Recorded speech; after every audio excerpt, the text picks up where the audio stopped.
Hello there and welcome to crypto news by Coinex, जहां हम cover करेंगे इस वीक की कुछ टॉप क्रिप्टो न्यूज। तो चलिए let's start. News number 1, US officials announce $4.3 billion settlement with Binance, plea deal with CG. Binance के cofounder CG के ऊपर चल रही United states department of justice की स्क्रूटनी के बारे में तो आपको पता ही होगा। इसी में आगे बाइनेंस और CG US department of justice के साथ एक सेटलमेंट पर आए हैं, जिसके चलते सीजी एक फेलिनी चार्ज में गिल्टी प्लीड करेंगे as part of the negotiated agreement. Attorney general Merrick Garland ने सेटलमेंट अनाउंस किया, जो क्लेम करता है कि बाइनेंस की पॉलिसीज ने क्रिमिनल्स को एक्सचेंज पर इलिसिट एक्टिविटीज जैसे कि स्टोलन फंड्स को मूव करना अलाउ किया। इस सेटलमेंट का ही पार्ट है कि सीजी बाइनेंस में अपनी सीईओ और Binance global head of regional markets position से स्टेप डाउन कर रहे हैं, जिसके बाद रिचर्ड टेंग नाय सीईओ बने। इस सेटलमेंट के अंडर बाइनेंस को फाइनेंशियल क्राइम्स एनफोर्समेंट नेटवर्क को $3.4 बिलियन की penalty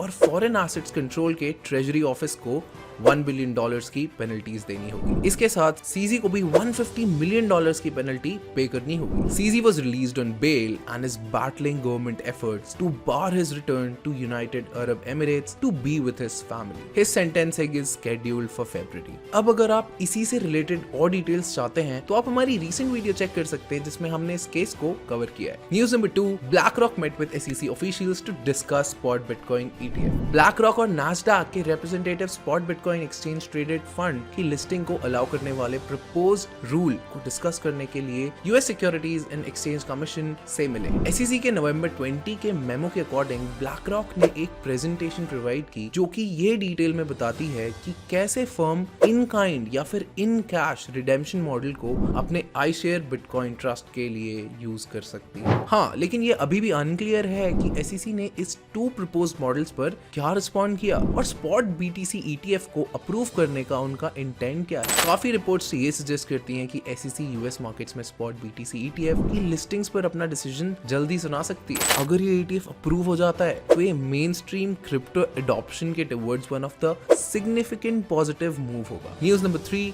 bitcoin user pays $3.1 million transaction fee for 139 BTC transfer. एक BTC यूजर ने अपने 139.42 BTC मूव करने के लिए $3.1 मिलियन की ट्रांजैक्शन फी पे करी है। ये फीस लगभग 83.7 बिटकॉइन के बराबर है। The transaction fee of $3.1 million is the 8th highest in the bitcoins 14-year history. सोचिए आप BTC ट्रांसफर करने जाएं और आपके आधे से ज्यादा BTC सिर्फ ट्रांजैक्शन फी में ही खर्च हो जाएं। कैसा लगेगा आपको? बहुत बुरा, right? The mining pool Antpool captured the absurdly high mining fee on block 818087. Users on social media suggested that the sender may have selected the high transaction fee with the replace by fee, which is RBF node policy, and the sender's unawareness also appears to have played a part. News number 4, former Pune businessman loses rupees 1.6 crore in crypto scam. Pune की cyber police ने एक farmer businessman के साथ 1.57 करोड़ का scam करने के लिए 2 भाइयों को अरेस्ट किया है। इन दोनों ने टैक्स कंसल्टेंट्स बन के